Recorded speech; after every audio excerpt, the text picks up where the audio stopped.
Okay. This session, as all of our webinars, are recorded and will be posted to our YouTube channel after each call. Now, just a few small disclaimers and housekeeping notes before we get started. Please be kind and understanding to others. We will not allow anything less than kindness. Please avoid self or company promotion on coalition webinars. We are a nonpartisan organization and ask that you respect that and all sides and opinions, even if you disagree. Please continue to support each other and our industry through this tough time. We need one another more than ever right now. While the coalition members are trying to share as much information as possible, situations and information change from day to day, so keeping up can be challenging, and we appreciate your patience with us. It is the policy of the Live Events Coalition to comply in all respects with federal and state antitrust laws. Discussion of any matters relating to competition among our attendees or relating to practices that may restrain trade with third parties is not permitted. These prohibited subjects include prices, allocating territories, boycotts, or any other statements that may be construed as anti-competitive. And finally, please note that while the coalition members may offer ideas and advice, we are not legal or financial experts. Our panelists may be experts, however, the information shared may be different from your unique situation, and we advise you to reach out to your own lawyer, accountant, bankers, or business manager for expert opinions and advice. And now I'm going to turn it over to Nancy for her president update. My president update is, it's my last day. I'm done. I'm finished. April Fools. I was trying to think of a good one. You know, as a kid, we would take milk, where we take lemonade and put it in the milk so that when you poured it on your cereal curdled. Don't eat cereal anymore. So I figured this was the best I could do. So hi, everybody. Happy April Fool's Day. I cannot believe that it is the first day of April and that we have pretty much been together for one solid year and then some. And, you know, I say it every time. It's been an honor. It's been humbling. It's been difficult. And I probably wouldn't trade it for anything in the world, except maybe a beach in Bermuda. But not a whole lot of new stuff to report other than what the rest of this amazing group is going to share with you. So as always, I want to say thank you. As always, I want to remind you that we work for you and that you need to share with us what questions you have, what you would like to see from an educational standpoint, any of those things. And if you would like to be a volunteer, to please contact us. The more brilliant industry minds that we have working in this coalition, the better off that we are.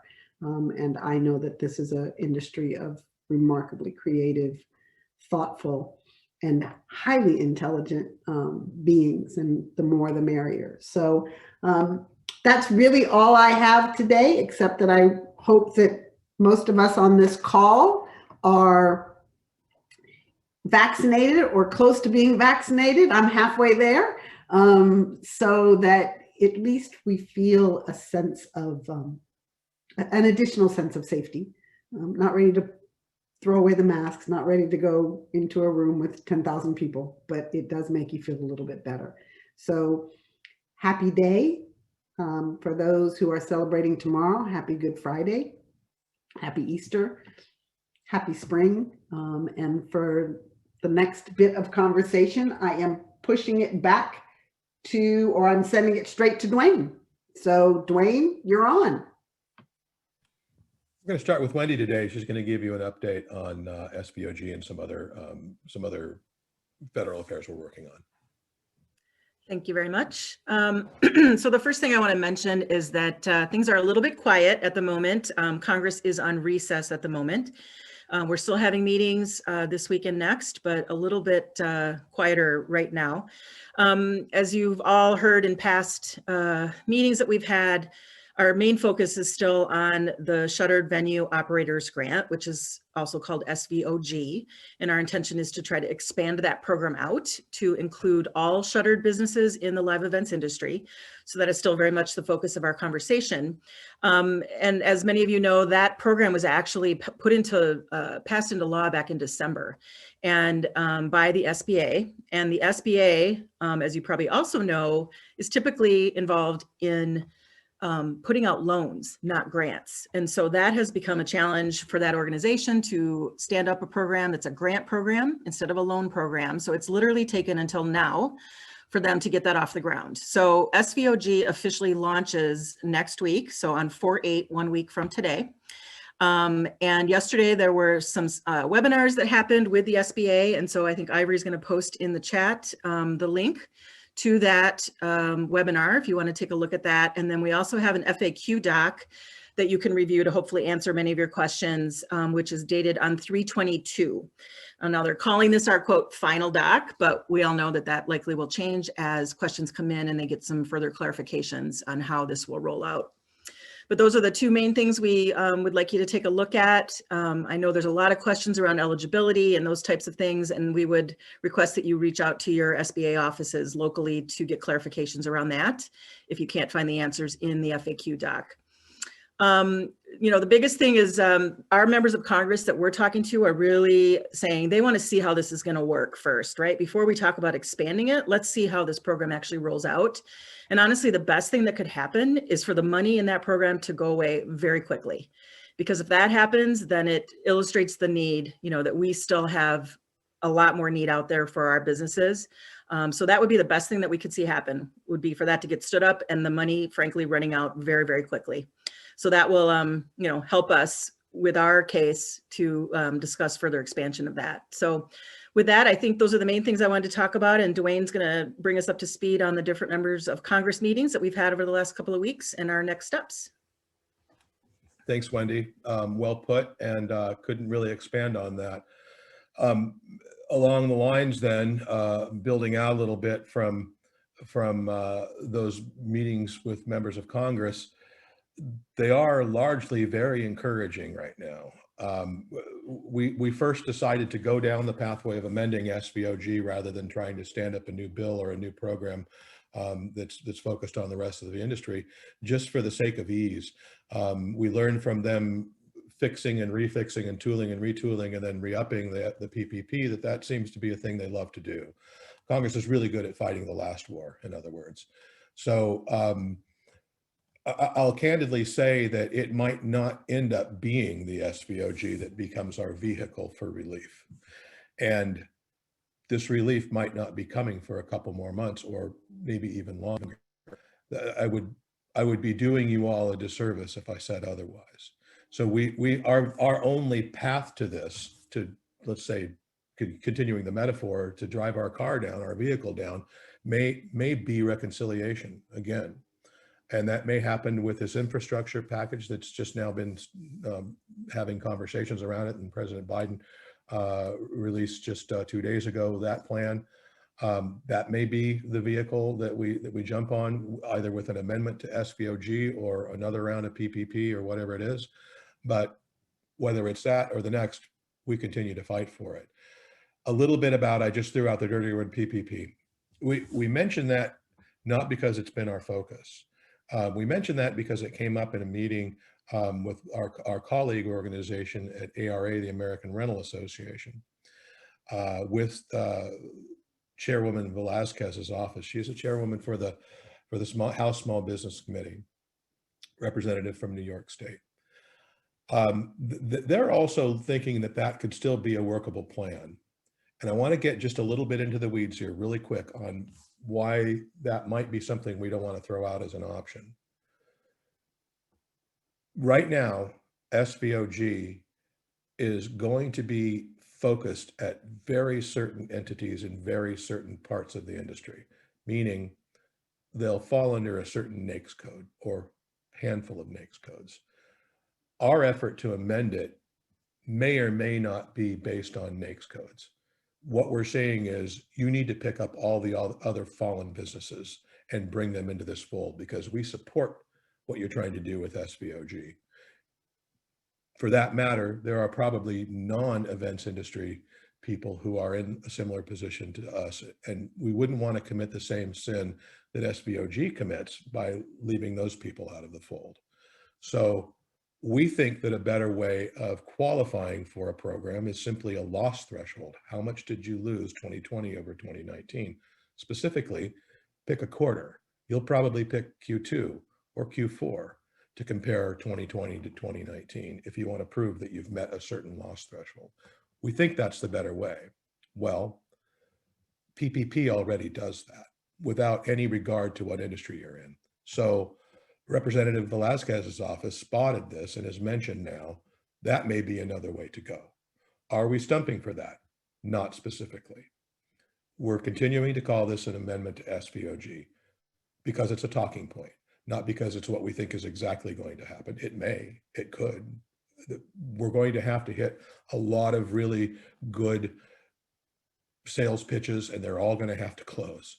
And that's fine. We're up for the task. But when this is done, it might look like something else. It might look like another round of PPP, and they've completely changed how it works. They've completely changed how you can spend the money. They've completely changed the forgiveness process. They've completely changed how it is you're awarded, what amount you're awarded. And they've really built it in so that it helps the hardest hit. If it takes a while to do, it may even become a retroactive program where they're looking back at what you lost previously before you went back to work. There is a precedent for that already, and that's called restaurants. I think it could be widely agreed that by the time the restaurants relief program rolls out, maybe May, if they're lucky, maybe the end of May, June, if they're not, they could be fairly well back to work. So that by definition becomes a retroactive package. So we're not afraid of fighting that fight if that's what should happen, of going and getting the relief and the recovery money to get out of debt, get back on our feet, get things rolling normally, even as we're waiting for business to come back to normal. We may fight that with a different attitude. I can tell you one thing that's also changing now. There's a difference between relief and recovery, an important difference.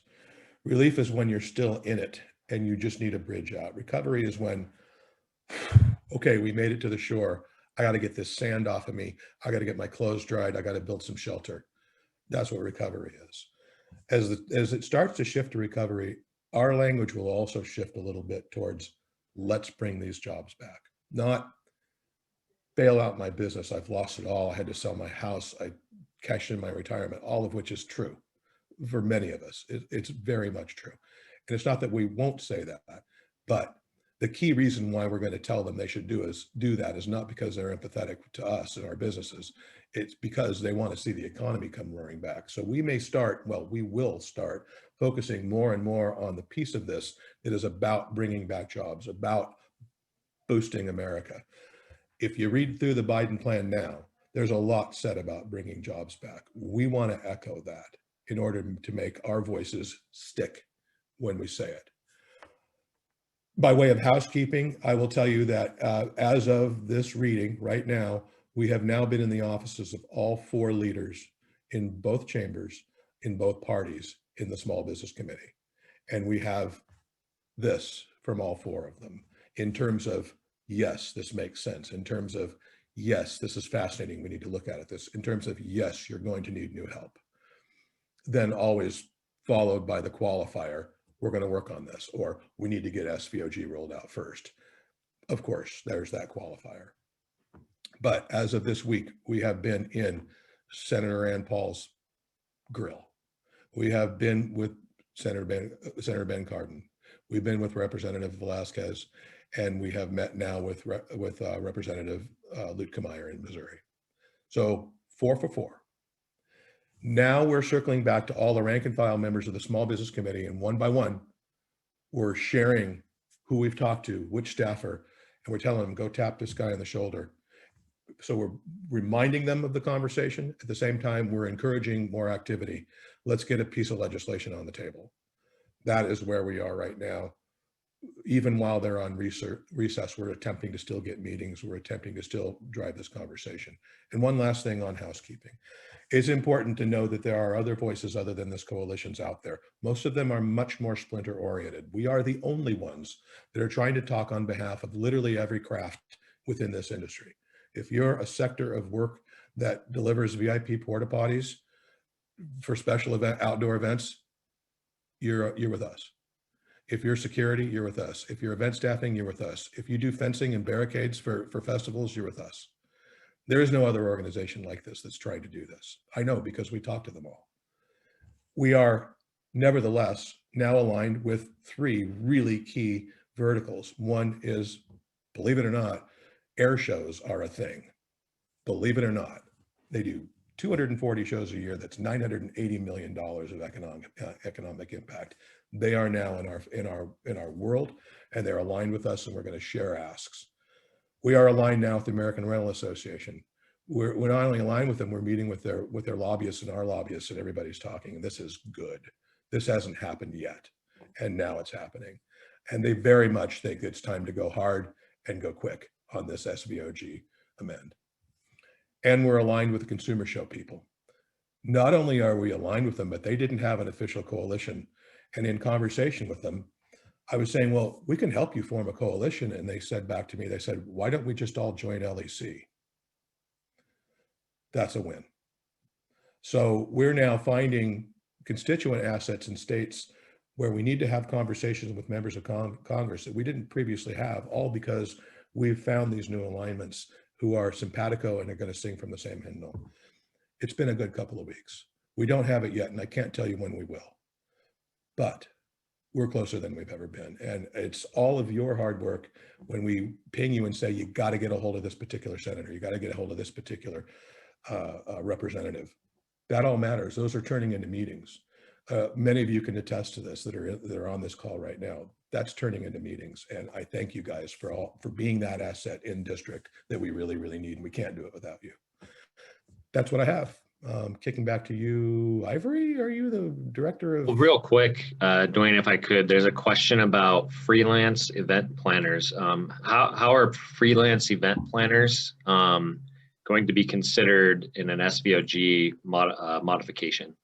So right now we are talking about all business entities, whether you're a sole proprietor, independent contractor, an LLC, a C Corp. If you run a business that has been shuttered, we want relief for you.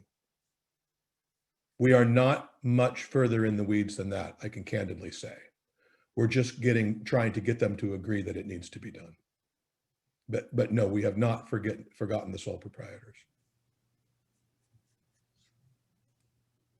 Thank you, Dwayne. I'm going to hand it over to Whitney to give us an update on marketing and comms now. Hello, everyone. I wanted to talk about a few things going on with marketing communications. First off, if you have not seen the Pause campaign, which I hope that you have, it's still going on, and the last day for that would be the 13th of this month. So we have 12 more days to really drive our campaign in and get more attention of members of Congress. So if you have not seen that, please head over to our website. All of the assets are under the resource tab. And if you have not already started to follow us on social media platforms, we're posting things there so you can repost what we are sharing. Outside of that, we have an upcoming webinar on COVID compliance that is on the 8th at 1:30 p.m. If you have not registered for that, that is also posted on our social media platforms. So please do join us there. We are rolling out forms for marketing requests from the national. So if you have a request, anything from, I guess, assets to PR, definitely you'll see that come out in our next newsletter, how you can get in contact with us. And then speaking of the newsletter, if you have not signed up for that, please do so today on our website.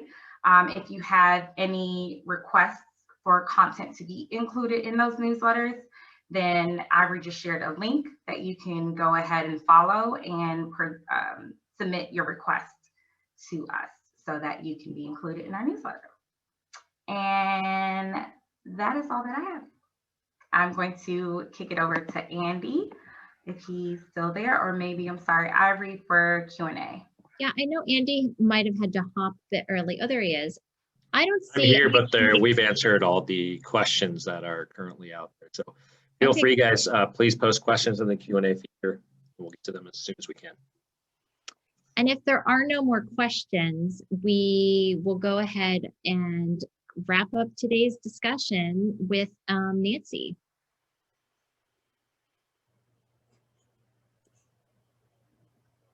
I'm going to give you guys all a few minutes in case you come up with a brilliant question.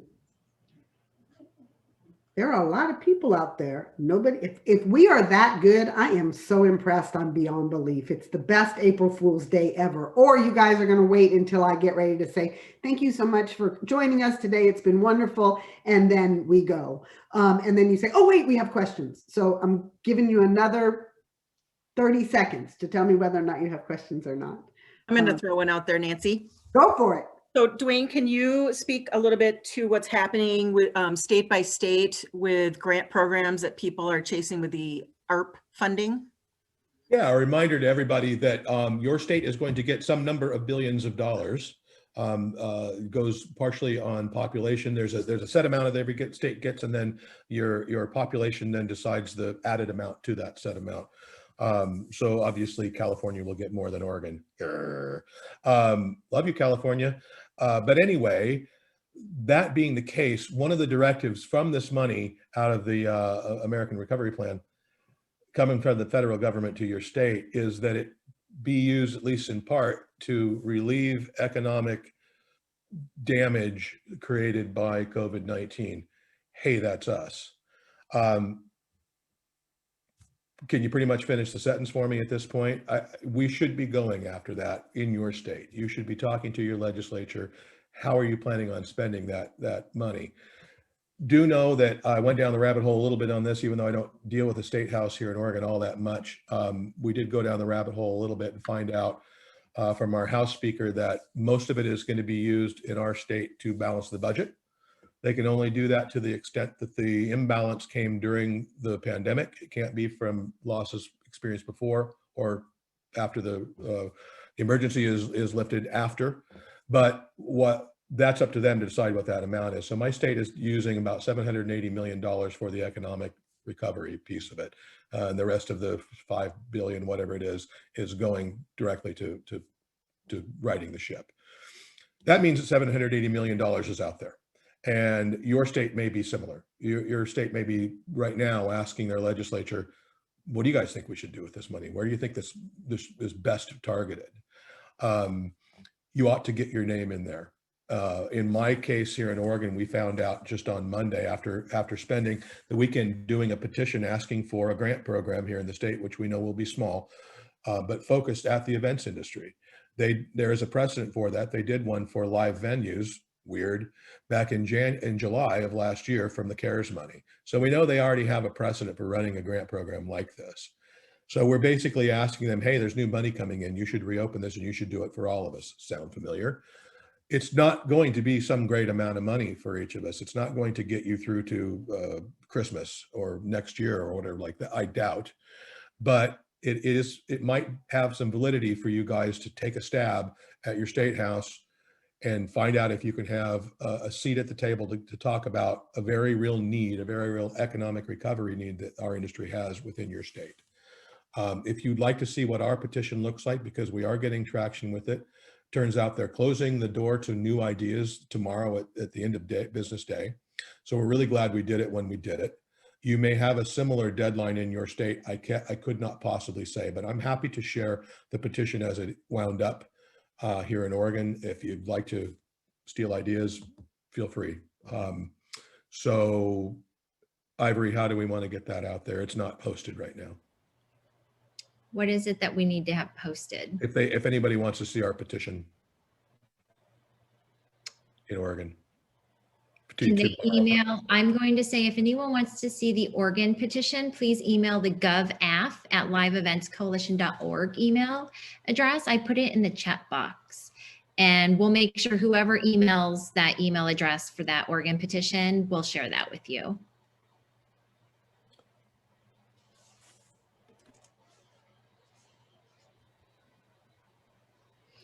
So we actually had a question in the Q&A that came in. Brandon wanted to know if we've had any luck connecting with IAFE. And I think there is maybe a combo response between Wendy and Dwayne on that, but I'll hand that over to you too. So Brandon, I have actually reached out to the president of IAFE and she unfortunately has not responded to me. So I have not had direct conversation with her, although I've requested it.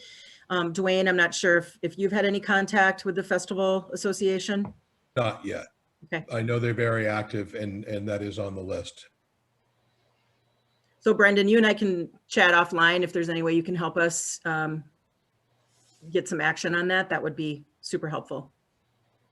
Awesome. And Brandon, if you need to connect to Wendy, go ahead and email the GovAF email address, and I'll make sure the two of you are connected that way. And the last question I see in the Q&A, and I don't know if it's a question, but more just a response from Ray, who did watch the SVOG webinar. He said, you'll probably need an accountant to help you. It's an intense amount of information for the application, which I would 100% agree with.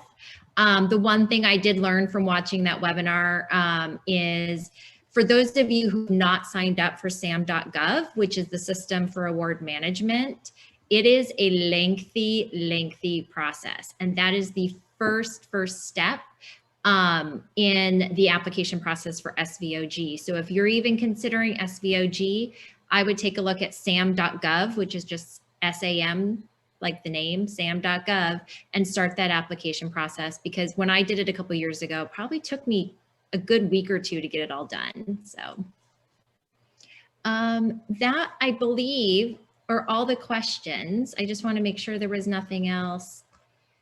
Oh, sorry. Story Jack just asked if, and I'm not sure which grant programs he might be referencing, but do these grant programs apply to sole proprietors who started their business in 2020 and then got shuttered? That's a tough one. Wendy and Dwayne, I don't know if you know that one. Do not. Initially, there was some real doubts about that, and restaurants are having the same issue. I don't know, as I haven't had a chance to drill down to the latest version of the FAQs, whether they've addressed that or not. But the FAQs is a good place to start, as is you're probably in tax time right now. So if you're talking to your accountant on the regular, this is a good time to ask them as well. Okay, that is the last question that we have. So Nancy, if you can wrap things up for us, we'll let people get back to their Thursday afternoons.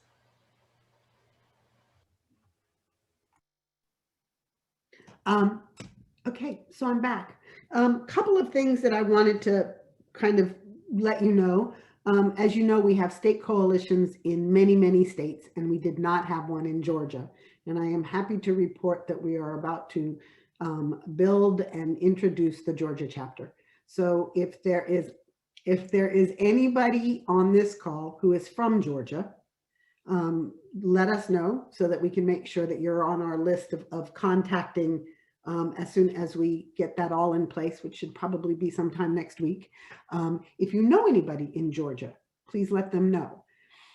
What I'd like to ask you all to do is to reach out to 5 of your colleagues in this industry who may or may not know about this organization. The only way that we will continue to grow and become the powerhouse that I believe we are and will continue to be, basically, or for lots of reasons, I think we're the best, but really it's because of what Dwayne said. We are the only organization that is representing all live event professionals, small businesses, independent contractors, sole proprietors, 1099 gig workers, and yes, the W-2. We're all in this together. And so what I ask is that you all reach out to 5. I'm only going to ask you to reach out to 5. If you reach out to 10, fabulous. If you reach out to 20, even better. Of your colleagues who may or may not know about the Live Events Coalition, ask them to check it out and ask them to join. I know that I might sound like a broken record, but our membership numbers are powerful, and they are powerful when we make any kind of move on the Hill. And they're powerful in general to showcase and continue to build awareness of the power and importance of this industry. So I'm encouraging you all to be our ambassadors. The board and our leadership team is limited. And while we are trying and we're making changes, and Whitney and the marketing and communications committee is doing everything that they possibly can, we can't reach everybody. And partly you can't reach everybody because if they don't know you exist, they're not in earshot. But all of you have contacts. And so I ask that you continue to push out any message. I also, if you have someone who says, I need to get a better sense, any one of us is willing to have a conversation with somebody. If it's somebody that you think is going to be a larger business member, then direct them to me and we'll have a conversation to make sure that they feel that this is a viable and important organization to be a part of. And if anybody out there is in any of those states that does not currently have a state coalition, and I'm not going to admit that I'd have to go look at the map again to see which ones those are, let us know. Let us know also wherever you are, if you'd like to get intimately involved with a coalition that may actually exist in your state, but you don't know about it because you joined through national. We just ask that you all do that. As always, thank you. I know that it feels as if it is getting harder. And I know that with reopening in its interesting manner, I spoke to somebody yesterday that said, no, we don't have 50 states, we have 50 countries, and that each one is opening differently. I'm still in the District of Columbia, 10 people inside, end of conversation. If you're in Texas, if you're in Florida, I think it's Mississippi, you're open. So remember that while there is light, that our commitment is to make sure that our community stays safe, our clients stay safe, and our attendees stay safe. So remember that in some person's backyard, it may be easier to produce an event than it is in somebody else's. And that for us to sustain and to survive, we have to be very careful, and we have to be the safety monitors. So I've stopped talking about COVID compliance, and I've started to talk about a culture of safety. And what I'm going to leave you with, which everybody should think about, is your new motto should be people first, safety always, whether or not it's COVID or not COVID. We have learned through this that our industry is going to be held responsible for many things, and we need to make sure that we stand up and we do things right. So thank you. Be safe. For all who have your vaccines, go out, but wear your mask, but enjoy other people's company inside. I hope that wherever you are, okay, show off, I still need one. Wherever you are, I hope that you're going to allow yourself to do something very special this weekend. And if that's a walk outside, or you're a painter, or you just want to sit and binge watch Netflix, do something nice for yourself.